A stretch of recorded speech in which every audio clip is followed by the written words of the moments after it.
홍명보호에 또다시 비상사태가 걸렸다고 합니다. 아마 많은 분들이 이번 첫 경기만을 기다리고 계실 거라 생각이 드는데, 여기에 또 아시다시피 엄청난 환불 사태, 티켓 취소 사태 빗발쳤지 않습니까? 매진조차 되지 않은 최초의 국가대표 경기가 되냐 마냐를 이 홍명보라는 새로운 감독 취임 이후에 벌어진 일들이 되고 말았다라는 겁니다.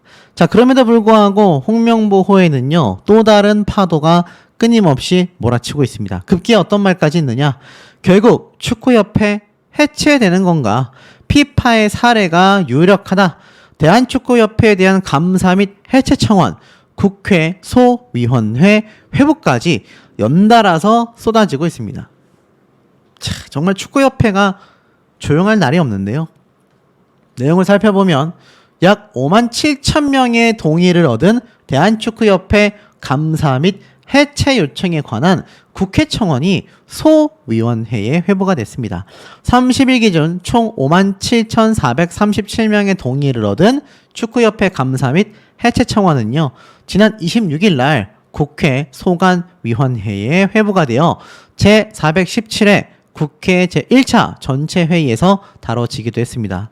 사실 5만 명 이상이 동의를 하게 되면 소관위원회로 회부가 되어 청원 심사를 받게 되는데요. 결국 국회와 정부에서 조처에 나설 수 있는 의결이 통과되느냐, 이것이 관건인 것 같습니다. 정몽규 협회장에 대한 사퇴 촉구에 대한 이야기는요, 와, 정말 오랜 시간 동안 이어져 왔던 것이라고 생각이 들 정도입니다. 그럼에도 불구하고 사퇴는커녕 오히려 4선의 유력한 출마 의사까지 보여주고 있는 상태인데요. 여기에 홍명보 감독까지 함께 숟가락을 얹게 되면서 축구협회의 존폐가 휘청거리고 있는 상태이기도 합니다. 이 국민청원을 올렸던 게시단은요, 축구협회가 최소한의 공적 기관으로서의 양심이 있다면 새 감독 선임을 위해 진정성을 보여야만 했다. 정몽규 축구협회장과 전력 강화 위원들은 사리사욕에 눈이 멀어 해외 감독을 선임하려는 것처럼 국민들을, 팬들을 상대로 눈속임을 했다라고 했습니다. 결국에는 어떻습니까? 이임생 축구협회 기술총괄 이사와 홍명보 감독, 정몽규 협회장 세 사람이 국회로 이제 불려가게 생겼지 않습니까? 특히 증인으로 출석 요구가 확정이 되기도 했었죠. 자, 더불어서 이 모든 과정을 지켜본 축구팬들은요, 국회의 국민동의 청원 게시판에 정부 차원의 축구협회 감사와 해체 건의를 하게 됐습니다. 국회 측에서의 답변이 나왔죠. 임시회의 보고서를 통해 해당 청원과 관련해서 다음과 같은 사항을 고려할 필요가 있다. 청원인의 대한축구협회 관련 감사 요청과 관련하여 대한체육회는 자체 결정 또는 주무부처 장관 요구에 따라 축구협회의 운영 전반에 관해 조사 및 감사를 할 수 있다라고 되어 있습니다. 또한 위법, 부당한 사실이 밝혀지면 해당 단체 및 관계자에 대해 징계 처분, 시정 조치 및 직무 관련에 대한 고발 조치를 하거나 해당 단체에 이를 요구할 수 있다라고 되어져 있어요. 축구협회는 2024년 공직자윤리법상 공직유관단체로 지정되어 문화체육관광부의 자체감사기구의 대상이 되고 있습니다. 즉 문체부에서 감사를 충분히 할 수 있다라고 이미 알려져 있는 거죠. 그러니 감독 선임 과정 등을 포함하여 특정 감사를 이미 실시 중에 있는 상태이며 9월 말 조사에 대한 결과 발표가 있을 것이다 라는 얘기도 선포가 됐지 않습니까? 또한 중요한 거, 축구협회 해체 요청과 관련하여 축구협회는 대한체육회의 회원 종목단체이자 민법상 사단법인으로서 문체부 장관의 설립 허가 조건에 위반하거나 기타 공익을 해하는 행위를 한 경우 문체부 장관의 설립 허가 취소로 해산될 수 있다. 야, 그러니까 제가 최근에 전달드렸던 배드민턴 안세영 선수 사태뿐만이 아니라 또 어떻습니까?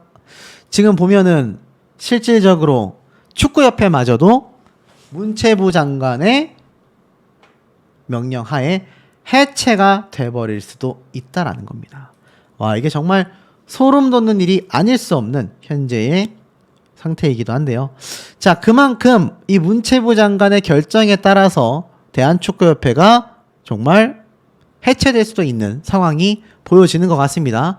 근데 보니까 다만 문체부에서는요, 정부의 과도한 정치적 간섭을 이유로 축구협회를 해산하거나 임시비를 설치한 경우 피파 측에서 회원국 자격 정지를 한 해외 사례가 있다. 그래서 법인의 설립 허가 취소에 대해서는 신중한 검토가 필요하다. 쉽게 말해서 문체부에서 해체를 시켜버리고 싶어 한다 하더라도 어떻습니까? 피파 측에서 정치적 개입이 심하다라고 판단을 할 경우 이것에 대해서 굉장히 위험할 수 있다란 이야기를 하고 있는 상태인 겁니다. 자, 그리고 나서 이번 팔레스타인전 취소 티켓이 쏟아지고 있잖아요.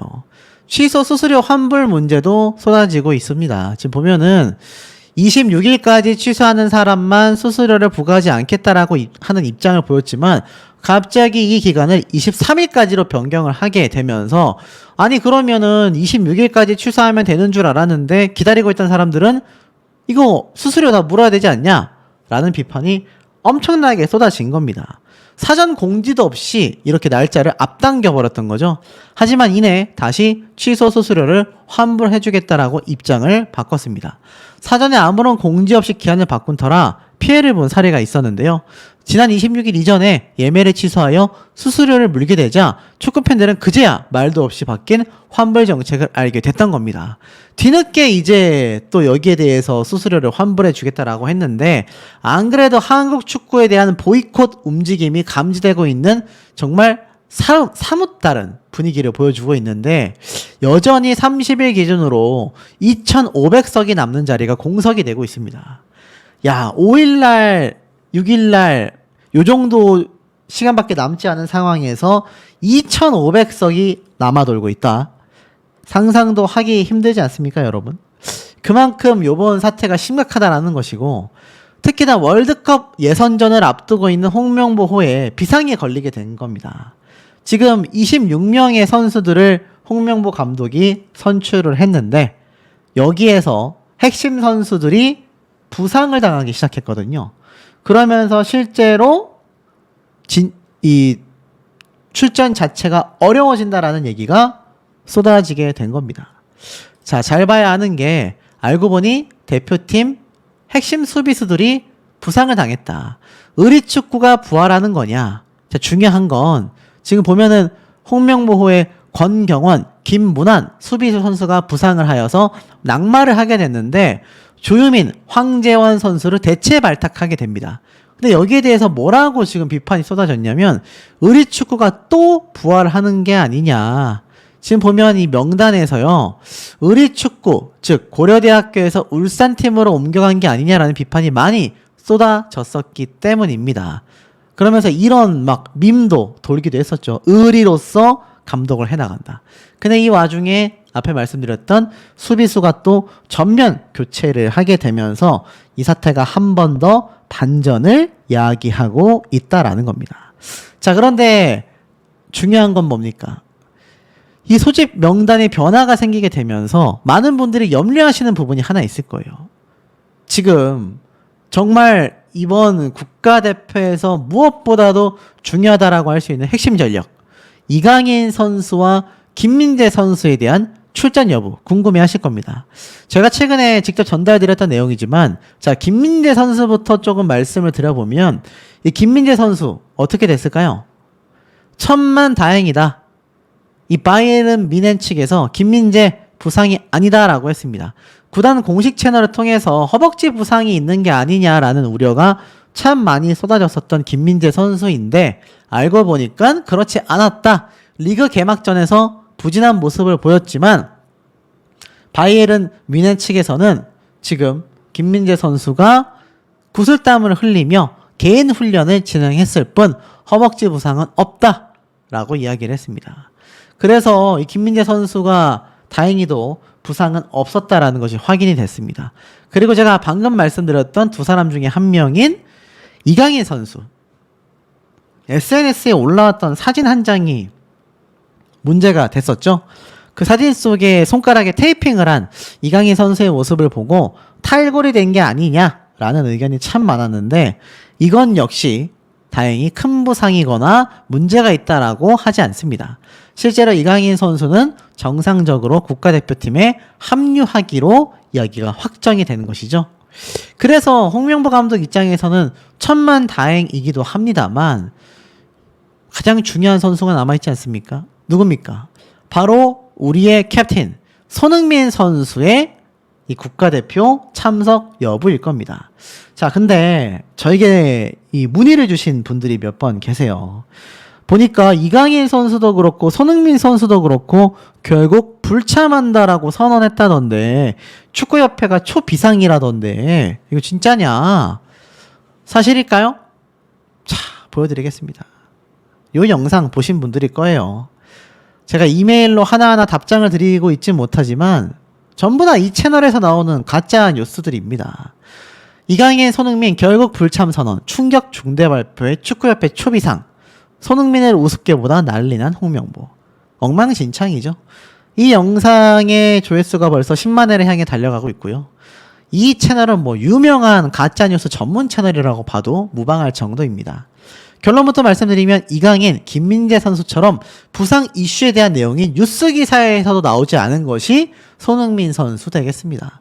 손흥민 선수는요, 아무런 문제 없이 이번 홍명보호에 참전하여 주장으로서 캡틴으로서 활약을 할 것이라고 보시면 됩니다. 중요한 건 무엇이냐면 이 홍명보 감독이 여전히 많은 국민분들에게 신뢰를 얻지 못하고 있고 여전히 예선전에 2,500석이 매진되지 못하고 있다는 겁니다. 결국 매진되지 않은 최초의 국가대표 경기가 된다라는 오명을 이 홍명보 감독이 씻어낼 수 있을지가 많은 분들에게 귀추를 주목하게 만드는 대목이 아닌가라는 생각이 듭니다. 분들이 이 김판공 감독에 대해서 야, 뭐 홍명보 편이냐, 축구협회의 끈앞풀이냐 막 이런 말씀하시는 분들 계신데 제가 정말 중립적으로 봤을 때 김판공 감독의 마음은 오히려 5명보다 더 많이 뽑혔으면 좋겠다라는 의미로 이야기를 하지 않았을까라는 생각이 듭니다. 어찌됐건 김판공 감독이 울산 대표팀을 맡게 되지 않았습니까? 그런데 자기가 맡고 있는 팀의 선수들이 국가대표로 많이 나가게 된다면 감독의 입장으로서는 더욱더 환영할 만한 일 아니겠습니까? 물론 시즌 중이라면 부담이 가는 것도 사실이지만 그래도 일단 몇 년간 자신이 메가폰을 잡고 있는 이상 감독으로서 자신 팀 선수들이 국가대표로 많이 간다라는 것 자체가 감독 입장에서는 자부심이 될 수 있는 부분이라 5명밖에 안 뽑혔어, 더 많이 갔어야 하는데 라고 이야기를 했던 것이 아닐까라는 생각이 듭니다. 하지만 사실 김판공 감독이 비판받는 이유는 홍명보 감독 때문이라고 생각이 들기도 합니다. 애당초 홍명보 감독이 국가대표팀 감독직을 투명하고 공정하게 선정이 됐다면 김판공 감독의 저 발언이 비판받을 일이 뭐가 있겠습니까, 여러분? 결국에는 문제점은 어디에 있는지를 우리가 잘 바라봐야 한다. 자, 이 와중에 26명의 명단 중 가장 빛나는 이름들이죠. 손흥민, 이강인. 자, 이 두 선수 연속골을 넣고 홍명보호에 합류한다라고 되어져 있습니다. 대표팀의 소집을 앞두고서 득점포 조준이다, 이런 말이 나오고 있는데요. 홍명보호 첫 소집 마지막 소속팀 경기에서 득점포를 노린다. 첫 소집 훈련이 바로 4달 2일부터 시작이 되기 때문에 손흥민 선수와 이강인 선수가 각각 경기가 남아있는 걸로 보여집니다. 토트넘의 경기 시간은 4달 1일 밤 9시 30분에 예정이 되어 있기 때문에 아마 손흥민 선수의 지금 이 득점이 터지는 이 경기가 많은 분들에게 기대가 될 수밖에 없고 파리 생제르맹의 이강인 선수 역시 3경기 연속골에 도전을 하면서 다음 달 2일 새벽 3시 45분에 또 경기가 있지 않습니까? 두 선수가 신나게 연속 득점을 하고서 국가대표로 결국 합류하게 되는 것이 아니냐, 이러한 말들도 많이 쏟아지고 있습니다. 물론 김민재 선수가 사실 뭐 좀 부상을 입었지 않았냐, 이러한 말이 있었는데 어찌됐건 해외파 선수들이 전부 다 홍명보호에 돌아올 것으로 바라봐지고 있는 상태입니다. 자, 근데 이 와중에 잘 보셔야 하는 것이 제가 앞선 영상들을 통해서 말씀드렸다시피 정몽규, 홍명보, 이임생 결국 국회에 출석한다라고 제가 강조를 드렸지 않습니까? 내달 24일 날 현안 질의 예정이다라고 되어져 있습니다. 자, 근데 이 정몽규 협회장의 모습을 보면 고개가 참 갸우뚱해질 수밖에 없는 부분이 많은 것 같습니다. 자, 이 사진 역시 마찬가지인데 이 정몽규 협회장이 이때까지 문제가 있어서 사과를 하고 입장 표명을 하고 해명을 했던 것이 이게 한두 번이 아닙니다. 물론 정몽규 회장이 4선까지 노리고 있기 때문에 긴 시간 축구협회장을 한 만큼 그 사이에 많은 사건 사고로 인해서 책임을 질 수밖에 없었다라는 의견 나올 수도 있겠지만 그렇다면 4선까지 할 것이 아니라 협회장을 바꿔야 하지 않겠습니까? 알다시피 대통령도 재선, 재임 거의 불가능하지 않습니까? 그런데 이 협회장들은 이상하게 이기흥 대한체육회장도 2선째죠.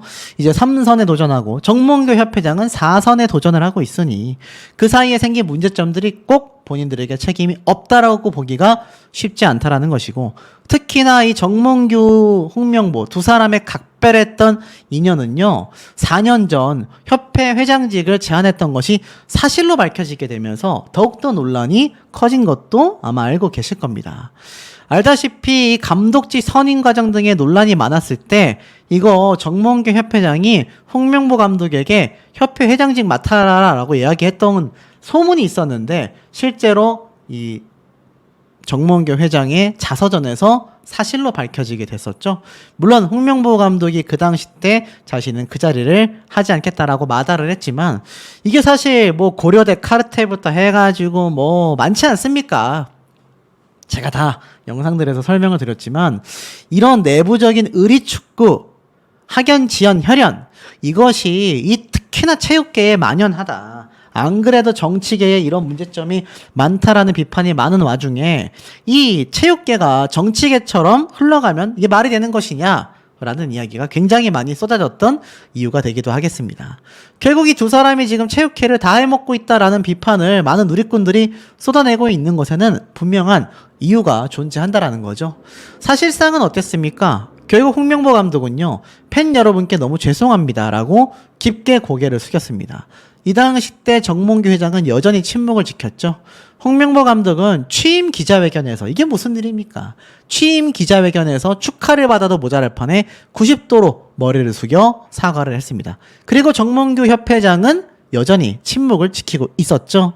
프로축구 K리그 팬들의 마음을 저버린 것에 대해 한없는 미안한 마음과 무거운 책임감을 가지고 이 자리에 섰다라고 하지 않았습니까? 근데 이 한 번의 고개 숙임으로 많은 축구 팬들의 마음을 되돌리기에는 굉장히 어려웠지 않았나라는 생각이 듭니다.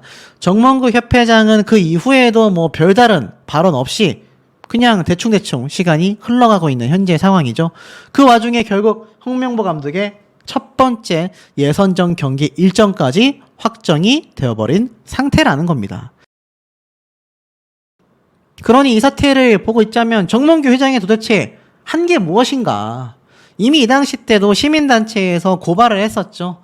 이쯤 되면 공식 사과하고 물러나야 할 판이다. 이거 정몽규 협회장 이렇게 지금 계속하여 협회장직에 있는 것 자체가 축구계에 굉장히 많은 악영향을 주고 있다. 이런 얘기가 많이 쏟아지고 있었지 않았습니까? 그리고 나서 최근에도 있었잖아요. 2024년 2월 달입니다. 클린스만 감독 교체가 확정이 되면서 정몽규 회장이 직접 머리 숙여서 사과를 했지 않습니까? 조석기 새 감독을 논의하겠다라고 했는데 이게 참 황당한 게 모양새가 너무 비슷하지 않습니까? 이게 황당한 것이 클린스만 감독 교체가 확정이 되면서 많은 축구 팬들과 국민분들께 머리 숙여 사죄한 협회장이 새롭게 뽑은 감독이 하필이면 홍명보 감독이 되었고 새롭게 뽑힌 감독도 협회장처럼 머리를 숙여서 사과만 하고 있는 모습.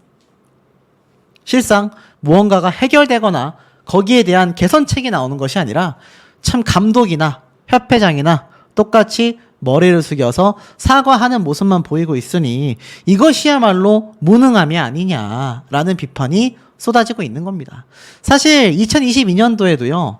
이 정몽규 회장은요, 당시 이 현대산업개발 회장직을 사퇴한 정몽규 회장이었지만 현대산업개발 아이파크 아파트 신축공사 관련 사고로 인해서 당시에 현장을 방문하여 고개를 숙여 사과를 했지만 이제 와서 뭔 소용이냐, 나가라! 이 가족들의 항의가 당시 현장에서 빗발치기도 했습니다. 뭐 당연한 거 아니겠습니까? 이 자세히 보니까 이 정몽규 회장은 뭐 현대산업개발 회장직 때도 그렇고 축구협회장 때도 그렇고 노상 사과하는 모습만 보여주고 있다. 이건 능력적인 부분이 아니라 뭔가 고개 숙여 사과만 하면 끝난다고 생각하는 게 아니냐라는 비판이 이 당시에도 지금도 앞으로도 쏟아질 가능성이 매우 높아졌다라는 겁니다. 자, 그런데 이 와중에 어떤 게 발표가 됐었죠? 정몽규 대한축구협회장이 홍명보 감독과 앞에 말씀드린 것처럼 국회에 소환된다고 했는데 여기에 보니까 박주호 선수도 함께 소환이 된다라는 겁니다. 당초 발표가 됐던 건 정몽규 협회장과 홍명보 감독, 이임생 총괄이사가 굉장히 이슈가 되었었는데 여기에 앞에 말씀드린 것처럼 박주호 전력강화위원까지 포함이 됐다라는 겁니다. 자, 박주호 전력강화위원과 홍명보 감독, 정몽규 회장, 이임생 이사. 이 사람들이 이렇게 만나게 되면 글쎄요, 굉장히 아이러니한 분위기가 좀 전달되지 않을까요? 축구협회에 누구보다도 진심으로 진실을 밝히려고 했었던 박주호 전 축구협회 전력강화위원 전 선수죠. 그런데 뭐 사실 축구협회에선 고소를 하겠네 뭐네 했는데 결국에는 조용히 덮어졌습니다. 그런데 결국 증인으로까지 국회에 출석을 하게 됐어요.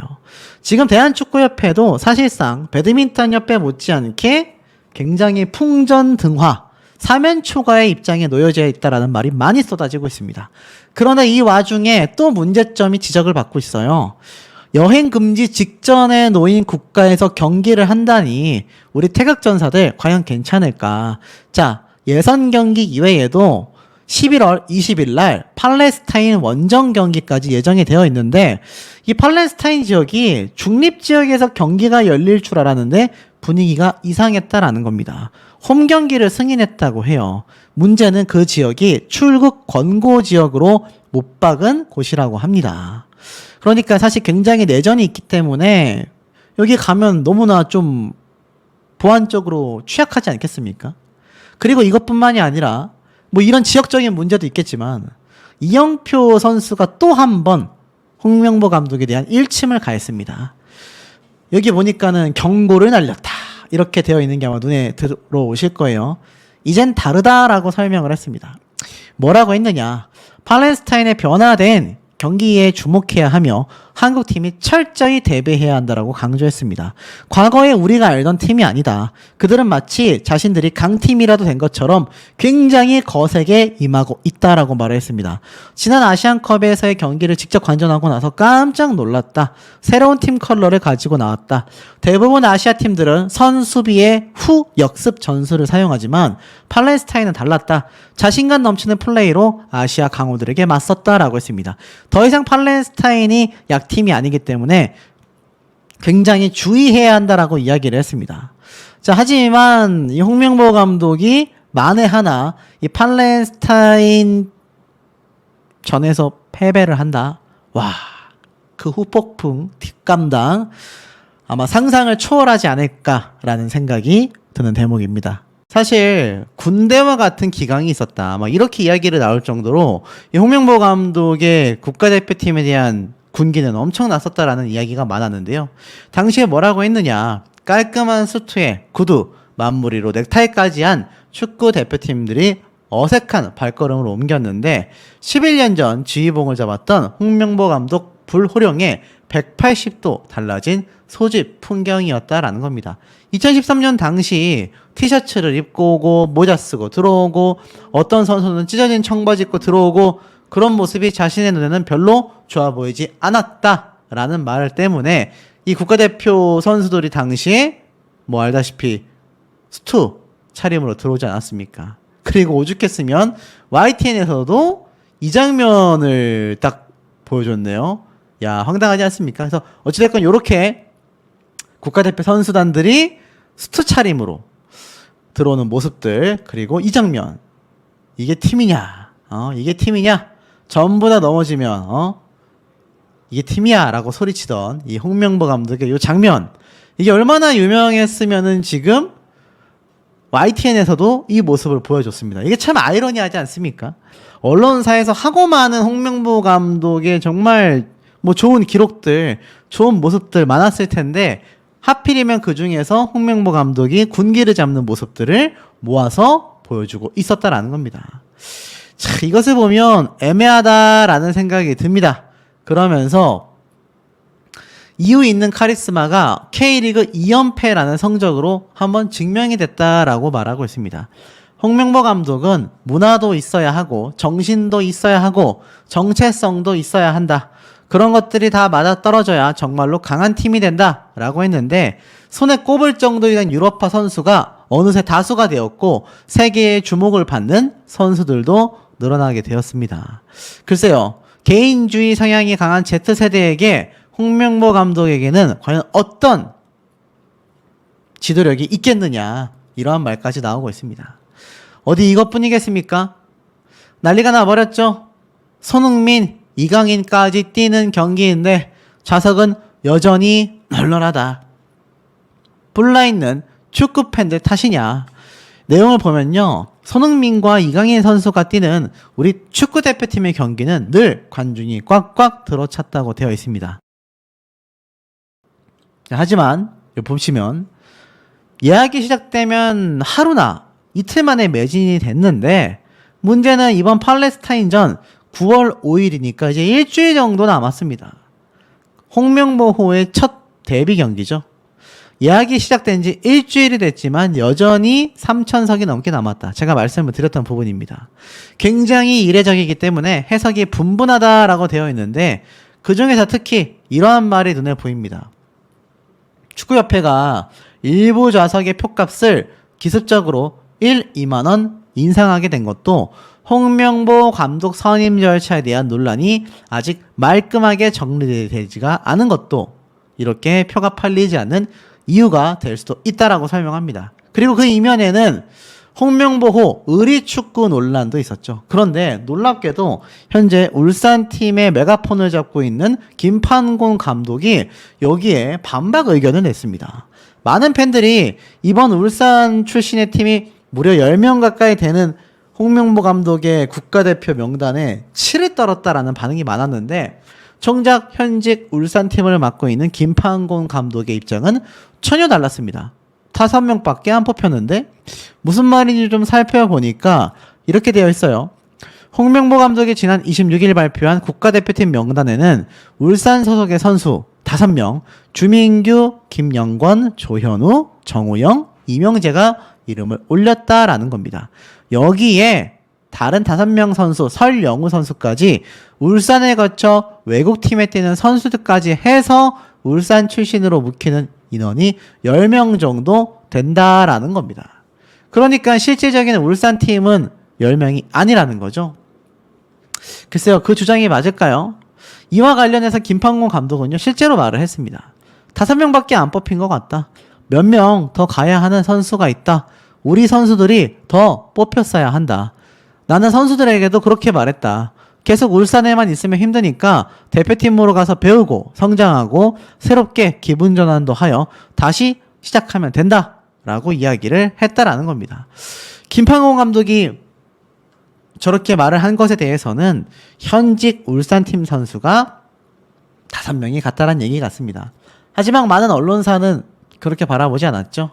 어찌됐건 홍명보 감독과 인연이 있었던 선수 5명을 추가하여 10명 정도가 국가대표팀의 명단에 올랐기 때문에 이것은 의리축구라고 볼 수밖에 없다라는 비판이 합리적이라고 저도 개인적으로 생각하고 있습니다. 자, 더불어서 손흥민 선수와 이강인 선수가 등장하는 경기임에도 이번 경기에 매진이 되지 않는 이 현상은 가히 충격적이다라고 하고 있는데 여기에 뭐 김민재, 이강인 이런 쟁쟁한 선수들이 이미 명단에 뽑혔습니다만 이번 팔레스타인전에서는 참석이 어려울 수 있다라는 얘기가 빗발치고 있다라는 겁니다. 그 이유가 뭔지 좀 살펴보기 이전에 자, 이번 축구협회 제가 이런 말씀 드렸죠. 선수들을 위해서 초대형 전세기를 동원할 것이다. 그런데 예리한 몇 분이 저 전세기 협회 임원들이 써먹으려고 한 거 아니야? 왜냐하면 오는 10월 10일 요르단 암만에서 3차전을 하는데 10월 16일 한국에서 이라크와 4차전을 치를 것이가 이 요르단에서 한국으로 대표팀이 넘어올 때 전세기 지원을 축구협회가 검토한다는 것이었습니다. 이면에는 어땠을까요? 정말 맞을까요? 전세기로는 초대형 기종으로 전보 비행기라고 불리우는 A380 기종이 유력하다라고 알려졌는데 총 495명이 탑승 가능한 해당 비행기가 요르단으로 향할 때는 축구협회 임직원, 관계사, 후원사, 언론, 팬 등이 좌석을 채울 예정이고 요르단에서 이들이 대표팀을 위한 응원전에 나선 뒤 선수들과 함께 귀국할 것이다 라는 계산이 깔려 있다라는 겁니다. 물론 이 보도에 대해 축구협회의 공식 발표는 아직 나오지 않았습니다만 그러면 선수들만을 위한 전용기가 아니잖아요. 관계사, 후원사, 언론, 팬, 축구협회 임직원들 뻔히 이 전세기를 타지 않습니까? 이때까지 전세기까지 탔던 국가대표팀이 몇이나 있을까요? 제가 축구에 관심이 많지 않아서 모르겠지만 저는 우리나라에서는 들어본 적이 없는 것 같습니다. 그런데 요번에 전세기까지 후원한다? 그러니 많은 곳에서 홍명보 감독에게 이렇게까지 협회에서 몰아주기를 하는 거냐라는 비판이 또 터져 나오는 겁니다. 왜 안 하던 짓을 해가지고 또 비판을 만들어내고 있을까요? 그리고 제가 말씀드렸던 이번 축구협회의 예산 집행 내역 공개, 사실 공개하라는 의원실의 요구에도 한 장짜리 손익계산서를 제출했다라고 말씀을 드렸습니다. 축구협회는 정관에 공개하게 되어 있지 않냐라는 의원실의 추가 요구에도 경영 중요 정보의 개인정보, 감사 결과, 각종 계약 사항 등 민감한 정보가 포함되어 있어서 공개하고 싶지 않다라고 했다라는 겁니다. 아니 양궁협회는 94장이나 달하는 예산 내역서를 보내줬는데 축구협회는 얼마나 대단한 민감한 정보가 있기 때문에 한 장짜리로 끝이 냈을까요? 이거 보고도 많은 분들이 야 이거 정말 축구협회가 최근에 문제가 되고 있었던 배드민턴 협회에 비하면 정말 빙산의 일각이구나 라는 얘기까지 나오고 있습니다. 자, 그 와중에 앞에 말씀드렸던 이강인, 김민재 두 선수는 왜 지금 빠질 수 있다라는 말이 나오느냐? 김민재 선수가 A매치 출전이 불투명해졌습니다. 바이에른 뮌헨에서 이 수비수로 활약하던 김민재 선수가 부상을 당했기 때문이죠. 알다시피 허벅지 근육 부상으로 알려져 있는 상태입니다. 자, 그러다 보니 어떻습니까? 지금 이 김민재 선수가 사실상 부상 때문에 굉장히 경기를 뛰기가 어려워질 수 있다는 겁니다. 문제는 한국 대표팀 다음 달에 예정되어 있는 A매치 2연전에 대한 우려가 쏟아지고 있는 겁니다. 김민재 없는 수비수는 상상이 안 된다. 큰 부상이 아니었으면 좋겠다. 민재는 떨어지는 낙엽도 조심해야 한다. 김민재가 출전 못하면 홍명보가 대신 뛰자라는 반응도 나오고 있습니다. 문제는 여기에서 끝이 아닙니다. 김민재 선수만이 아니라 이강인 선수 있지 않습니까? 이강인 선수에 대한 이야기도 또 쏟아졌습니다. 손가락 부상, 테이핑을 했다. 팬들을 걱정하게 만들고 있는 몸 상태이다. 파리 생제르맹 이 SNS에는 동료 선수들과 훈련 중인 이강인의 모습이 올라왔다. 환하게 웃고 있지만 왼손으로 오른쪽 손목을 쥐고 있다. 오른손 4번째, 5번째 손가락에는 테이핑이 둘러져 있어 부상이 의심되는 상황이다. 팬들은 탈골까지 우려하고 있다. 팬들은 손을 왜 다쳤을까라고 하는데 이 사진이 있었던 인스타 SNS 링크가 삭제가 되어 있습니다. 제 개인적인 생각으로는 아마 글쎄요 뭐 이것을 공개하지 않으려는 의도인지 아니면 이 기사에 나와 있는 내용이 오보여 가지고 그렇게 삭제가 되어 있는지 모르겠지만 중요한 건 이강인 선수가 손가락에 테이핑을 한 모습이 언론사에 포착이 되었다라는 겁니다. 정리하면 어떻습니까? 가장 중요한 전력이라고 할 수 있는 이강인, 김민재 이런 선수들이 만약 9월 5일에 있을 팔레스타인전에서 빠지게 된다면 이거 굉장한 타격이 된다라는 거죠. 자, 더불어서 이번 경기는 안 그래도 지금 매진이 되고 있지 못합니다. 심각한 보이콧 운동이 벌어지고 있는 상태라는 거죠. 자, 그런데 중요한 건 뭡니까? 그 와중에 정몽규, 홍명보, 이임생 국회 증인 소환 예정이 거의 확실시 되지 않았습니까? 국회에 출석하여 뭐합니까? 현안 질의, 바로 정몽규 협회장, 홍명보 감독에 대한 각종 비리, 폭로에 대하여 집중적으로 조사를 하고 캐물을 예정이다라는 겁니다. 여기에 증인으로 출석을 한다는 얘기예요. 그러니 어떻습니까? 축구협회 측에다가 제대로 된 수사를 하면서도 증인으로서 이 세 사람을 호출했다라는 겁니다. 여기에서 뭔가 거짓 증언을 했다거나 나아가서 결정적인 증거가 밝혀질 경우 두 사람의 자동 사퇴는요, 불을 보듯 뻔해질 수밖에 없다라는 겁니다. 그 시기가 정말 이르면 아마 요번 9월 5일에 있을 경기를 제외하고 그 다음 경기가 있기 전까지 결과가 나올 수도 있겠다라는 겁니다. 요 현안 질의가 왜 중요한지를 보여줄 수 있는 대목이라고 생각이 듭니다. 정작 본인이 뽑은 선수들의 명단을 보니 26명 중에 10명이 의리축구 의혹을 받고 있다. 이거 참 왜 이렇게 뽑았는지 이해가 가질 않습니다. 결국 벤투 감독은 옳았고 홍명보는 틀렸다. 지나친 의리축구라는 비판이 쏟아지고 있습니다. 자, 무슨 말인가 좀 봤더니 대표팀 명단이 발표되면 늘 개인의 기준에 따라 비판이 따르게 마련이나 최근까지의 흐름, 현재 대표팀 상황을 보자면 지나치고 억지스럽다고 합니다. 무슨 말일까요? 지금 이 요번 명단, 선수들의 명단을 보고 의리축구라고 비판을 쏟아내고 있는데 홍명보 감독이 지난 7월까지 지휘봉을 잡았던 울산 소속 선수들에게보다 후한 점수를 주어서 대표팀을 불러들였다라는 논리라고 이야기하고 있습니다. 근데 이 기자는 이러한 말을 해요. 사실 울산 선수들이 대표팀의 부름을 받는 것은 이상할 것이